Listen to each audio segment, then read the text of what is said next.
Let me tell you a story. It's about just one day inside one operation, but we're going to look at it through two totally different lenses. It's really a tale of two realities.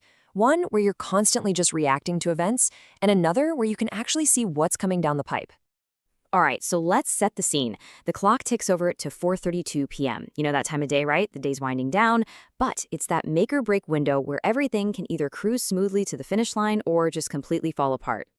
And right now, on the surface, everything looks, well, fine. Totally fine. The plans are running, drivers are on the move, and most importantly, the phones are silent.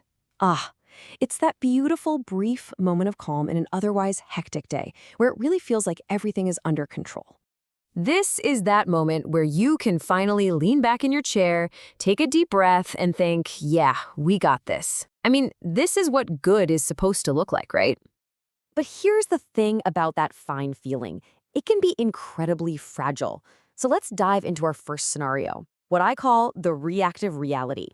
This is the world where fine can turn into a total disaster the second you look away.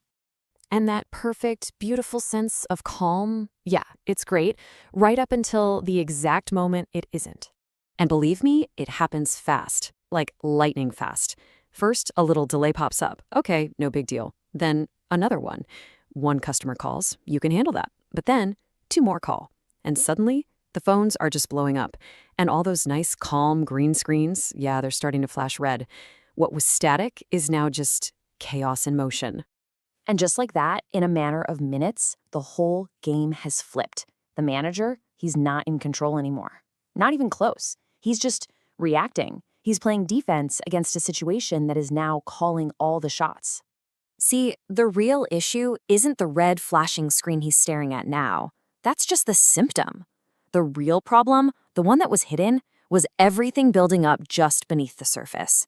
All those tiny delays compounding, the risks quietly taking shape, and the pressure stacking up, completely out of sight. By the time you actually see the problem, it's way too late to prevent it. Which makes you wonder, doesn't it? How many operations out there feel totally fine, right up until they're absolutely positively not?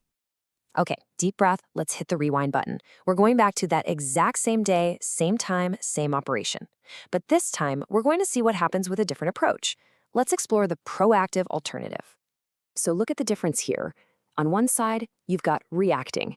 That's our manager frantically trying to piece together what just happened in the middle of chaos. But on the other side, you have seeing. It's the same manager, but now they're seeing patterns emerge. They're getting predictions about delays, and they're seeing risks highlighted way before they ever turn into a full-blown emergency. And this all builds into a really clear, powerful process. It starts when you can see the patterns in what's happening. That lets you predict where the delays are probably going to pop up, and once you can do that, you can highlight the actual risks you need to focus on.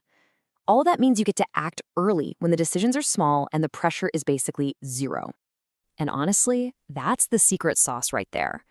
This isn't about being a hero and swooping in for some dramatic last-minute save. No, it's about making tiny, smart changes way early in the game, before the first angry phone call, before the pressure even starts to build, and long before you're even close to losing control. So what we've seen here aren't just two stories with two different endings. They represent a fundamental shift in mindset, a whole different way of thinking about how you run an operation. Let's put reacting versus seeing side by side and really break it down. Think about it. In that reactive world, you're always chasing problems, right? You're making decisions under intense pressure, just responding to what is happening. It feels out of control. But switch over to proactive leadership. Now you're staying ahead of the curve. You're making those small changes early on. You're not just looking at what is, you're seeing what's about to be. And suddenly, the whole operation feels managed, shaped, and controlled. Now, let's be real. This isn't some magic wand that makes all problems disappear. Of course not. Problems are always going to happen. Things go wrong. That's just the nature of the beast. The crucial difference is they don't all pile up and hit you like a ton of bricks. You get to manage them one by one before they have a chance to snowball. And when you get right down to it, this is the core of what separates good management from great leadership. It isn't just a tactical advantage, it's a philosophical one. And this is why it truly matters. Because true leadership, especially in a complex environment, isn't defined by how well you can handle a crisis.